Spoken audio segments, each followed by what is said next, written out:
Mars is teasing us.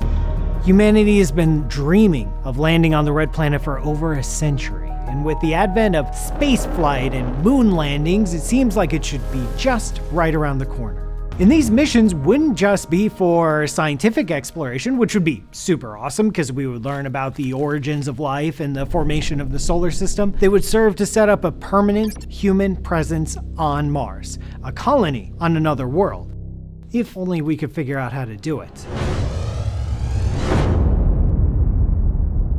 Before we launch on our first mission to Mars, let's look at the pros and cons of living on the red planet.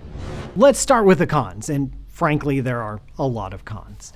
Mars has no air. It has less than 1% of the air pressure of the Earth, and what air there is, it's almost entirely carbon dioxide. Mars has no liquid water. There is water there, but it's locked up as ice, either underneath the surface or in the polar ice caps. We need liquid water to survive, and this makes it just so much more challenging. Next, Mars is constantly suffering bombardment of solar radiation and cosmic rays. These are high-energy particles that can break apart cells and even snip DNA itself. Without a thick atmosphere and without a magnetic field, Mars is just exposed to this deadly radiation and can increase cancer rates for any Martian colonists. Mars is far from the Earth, hundreds of millions of miles away. It would be the most distant mission we've ever sent. And it's also socially distant. Martian colonists would be the furthest human beings from Earth in, well, the entire solar system. Mars has less gravity than the Earth does. We don't know fully how to live and work and maintain our health and fitness in low gravity environments. Our hearts shrink, our muscles degrade, our bones wither away. We don't even know if fetuses in the womb can grow straight spines without Earth's gravity. To go along with that, Mars has about half of the sunlight that Earth does. And so anything that requires solar energy, like solar power or photosynthesis, is going to be so much less efficient. Mars occasionally experiences global dust storms. The dust on Mars has been blowing for billions of years, and it's not like dust or sand you might find in a desert. It's more like a fine talcum powder that gets everywhere and occasionally coats the entire planet, blocking out the sun for months on end. Mars is also cold, really, really cold. The average temperature on Mars is negative 81 degrees Fahrenheit, and it gets as low as negative 220 degrees Fahrenheit. It's just a cold place. It's colder than the coldest places on Earth. And if that weren't enough, the soil on Mars is full of toxic chemicals that have to be filtered out before you can use it as soil to grow crops or to breathe in or to just exist in.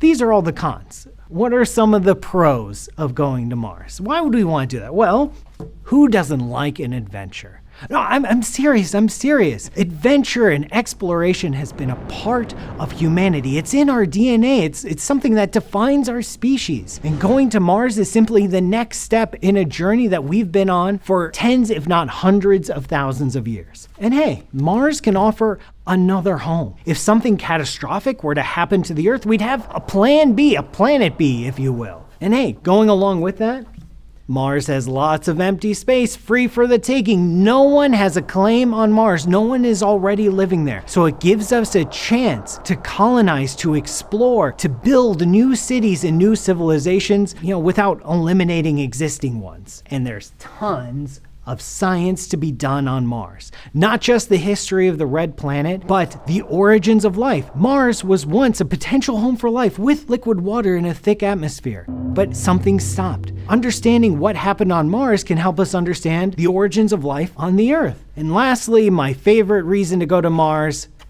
lots and lots of red. If you're a fan of the color red, well then this planet is for you.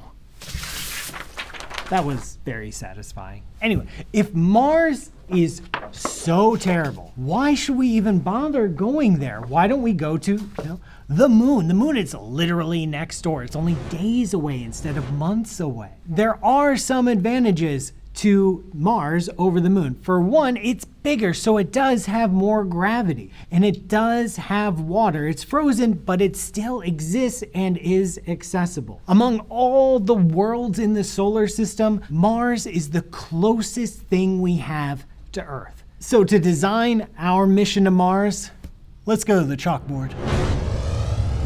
Let's take a look at what a single mission to Mars would look like. This is our solar system. Well, kind of, it's not exactly to scale, but here in the center, we have our happy little sun. And here we have the orbit of the Earth and the orbit of Mars. If we want to get from Earth to Mars, we have to do some very complicated orbital dynamics. We need to rely on Newton. Isaac? Okay, maybe he'll show up later. Actually figuring out and plotting these missions is incredibly difficult. And that's because the Earth in its orbit is constantly moving, and so is Mars at a different distance and a different speed. So the most efficient way to get to Mars is to wait for conjunctions when our planets align. To sketch out a mission here, let's say we're on the Earth and we want to send a mission to Mars. But when we're in conjunction, by the time the mission actually gets to Mars, it's not going to be here, it's going to be way up here. So Mars is going to be here in its orbit. So our trajectory from Earth to Mars will look like this. And with chemical rockets, that'll take about 180 days in a weightless environment just to get to Mars. Now, you get on Mars, you land, you poke around, you scare all the Martians, you do your normal Martian business there, and you want to get back to Earth. Well, guess what? You're not in conjunction anymore. You have to wait. You have to wait for the planets to align again. So you have to wait on Mars as it continues its year before everything lines up again. And only then can you return to the Earth. And guess what? It's another long trip. When you launch from Mars here, the Earth is not going to be in conjunction anymore. You have to travel another 180 days to intersect and safely return to Earth. This is one of the most energy efficient missions to Mars, and the entire mission duration is 2 years. That's longer than any mission we have ever had in space before. And that's just a single mission. To build a colony of permanent human presence, we need tens, hundreds, thousands of missions to the red planet. We're gonna have to bring a lot of stuff. I mean, oh boy, think about all the things that you surround yourself with in your daily life, like air. We're gonna have to bring our own air to Mars or figure out how to make it there. We're gonna need communications gear so we can talk to each other and call back to home. We're gonna need a mode of transportation, not just to get to Mars, but to move around on Mars, to explore. We're gonna need storage. We need like grain silos. Is there grain on Mars? No, there's not grain on Mars, but we're gonna need silos for something eventually. We need food. We're gonna have to either bring food from Earth or figure out how to grow it on Martian soil. We're gonna have to figure out how to extract resources from Mars. We need to turn that Martian regolith into walls and ceilings and toilets and stuff, all sorts of stuff. We need utilities. We need plumbing and electrical conduits. We need Ethernet cables and cell phone transmitters. We need fuel to power everything. We need water. And yeah, there's plenty of water, but it's frozen, so we need to heat it up first. We need habitats. We need a place to live. We need a room and a dining room and maybe even a foyer. But we need all this stuff. We've begun to solve some of these challenges. We've started thinking about how to knock some of these items off the list so that we can build up a permanent human presence. And one very interesting idea relies on something called the Sabatier process, named after a French chemist. Did I say the Newton process? No, I didn't. Isaac, you're late. You were supposed to be on the other side. Thank you. Well, we're gonna talk later, okay? Anyway, the Sabatier process. Let me show you. It's a very simple chemical reaction where if you take carbon dioxide, which Mars has plenty of carbon dioxide, that's for sure, and you add some hydrogen, which we can take along with us. It's a relatively easy to transport fuel. Put it under a lot of pressure at some high temperatures. You get methane, which is a fuel, and as a bonus, some water. So one chemical reaction can transform something that's already present on Mars into a source of fuel and water. That's not so bad. This doesn't solve all the problems, but it does start to chip away at them. But to dig into the technology that we are developing today to build a human colony on Mars, we're going to need to talk to an expert. My name is Eric Berger. I'm the senior space editor at Ars Technica and author of a recent book called Liftoff about the origins of SpaceX. So what are the next steps that we need in technology and engineering and understanding to enable a Mars mission? Could we do it tomorrow if we wanted to? You could do it tomorrow if you didn't mind if the astronauts died. But if you wanted them to live, we could not do it tomorrow. When you think about it, really the first step toward going to Mars is the transportation system. You need a way to get 4, 6, 8 or more people off of the planet Earth to survive a 6-month journey to Mars, and then to get them safely down to the surface of Mars. And then if you want to bring them back, you've got to figure out how to launch a rocket from Mars, rendezvous with maybe a spacecraft in Mars orbit, and then come back to Earth and then land at Earth. We've never sent a really large spacecraft to Mars. Obviously, the biggest one is about a metric ton, and we would need to land something under 20 to 30 tons on the surface of Mars. So you really need to solve the transportation system problem first. And we don't have that. NASA doesn't have that. No one really has that. What about landing on Mars? We've developed all sorts of interesting contraptions, like there was the giant bouncing ball, there are these sky cranes. How do we land like you said, a multi-ton vehicle on the surface of Mars? What kind of technology do we need to develop? The key technology is propulsive landing. So we've never really done that on Earth. When the space shuttle came back to Earth, it was a glider. When our capsules come back to Earth, they're under parachutes. We launch under propulsion, but we don't really land under propulsion. Mars has a much thinner atmosphere, obviously. And so to slow down such a large, massive spacecraft coming to Mars, you need some kind of propulsive landing technology. And that's probably some kind of thruster, but it's very much sort of theoretical and not actually real. In your estimation, and this is just your personal Eric Berger take, how long until the first human steps foot on Mars? So I'm 48 years old, Paul, and I love nothing more than to see humans walk on Mars in my lifetime. It's just a technological leap with the existing rocket technology we have. It's a $500 billion mission at least, and it requires decades sort of work to build up to it. Realistically, I think even SpaceX, which has talked about sending humans to Mars in the 2020s, I don't see that as viable. But, within 10 to 15 years, maybe. All right. Let's fast forward a couple decades into the future. You're playing with your grandkids. You're watching the TV. You're watching this Mars mission play out. What does it look like step by step? How many launches does it take to get the required equipment into orbit and on Mars? Just what does that whole scenario look like? So we went to the moon with the Saturn V rocket, and that rocket was just big and burly enough to carry everything we needed to set several tons down on the surface of the moon and get 2 astronauts there and back. A single rocket ain't going to do it for Mars. So even if you have sort of the most powerful rocket that NASA's building, which would be the Block 2 variant of the SLS rocket, you probably need 6 to 8 of those launches to not just establish your ship that's going to go to Mars, but to fuel it. That's kind of like why when Elon Musk or Jeff Bezos or Relativity or these other companies, their plans sort of incorporate reuse from the beginning,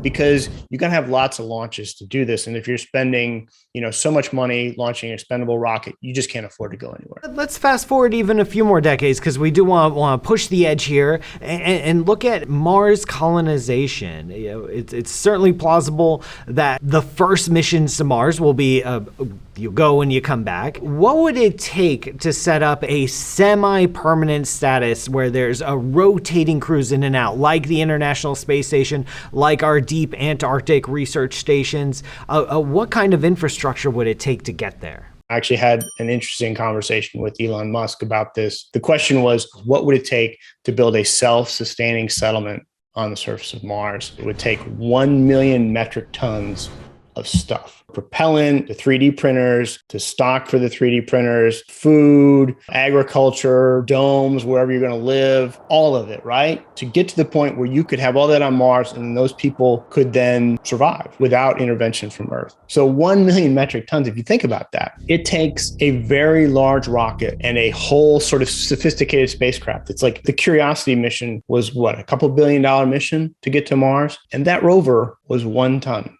That's the challenge we're talking about, like, sending 1 million Perseverances or Curiosities worth of mass to Mars. It's an enormous challenge. And how many people would that support? I would think that would be dozens or hundreds. I mean, it would be like a growing, thriving colony. I mean, but there are basic questions, right? We don't know if humans can procreate in microgravity. We don't know if they can procreate in the 1/3 gravity on Mars. How would humans evolve if they were living all or most or all of their lives in Mars? These are great unanswered questions. So I'd love to answer them one day. Is there a future for humanity on Mars? I'm of the group of people who think that the destiny of humans is to get out there and live among the stars. It's very clear that there are no planets in the solar system or moons remotely close to Earth in terms of the suitability for humans. It is a Garden of Eden, literally. And presumably there are planets like Earth or somewhat like Earth around other stars. And we'll get there one day. But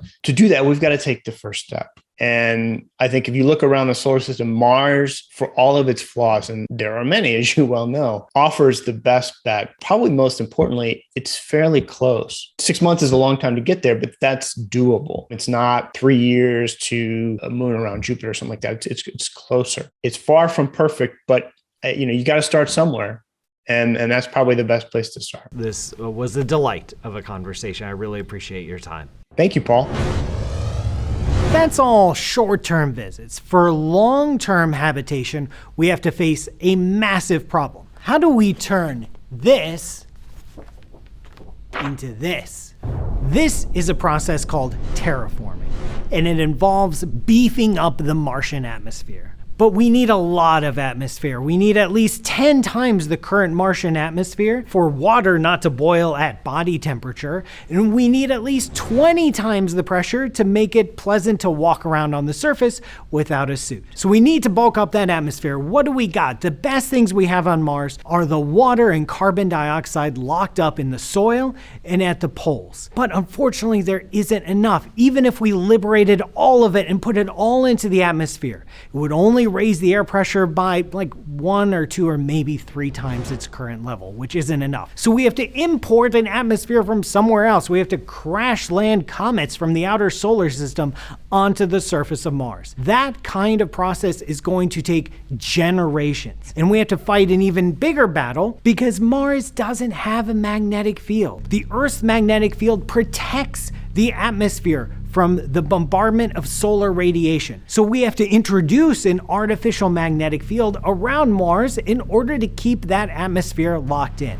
For generations, Martian colonists are going to have to live underground like some sort of Martian mole people. Oh, and you got the note from my manager, right? That I'm not wearing the mole costume? Okay, got it. That's long term. Right now we're focused on stepping 1 foot on Mars, and then 10, and then 100, slowly building up to have a permanent human presence. There's no physics reason preventing us from inhabiting Mars. It's a matter of technology and engineering and patience and most importantly, money. But there's no reason why we can't eventually be on Mars. Humanity will have a presence on Mars. Well, I'm not going.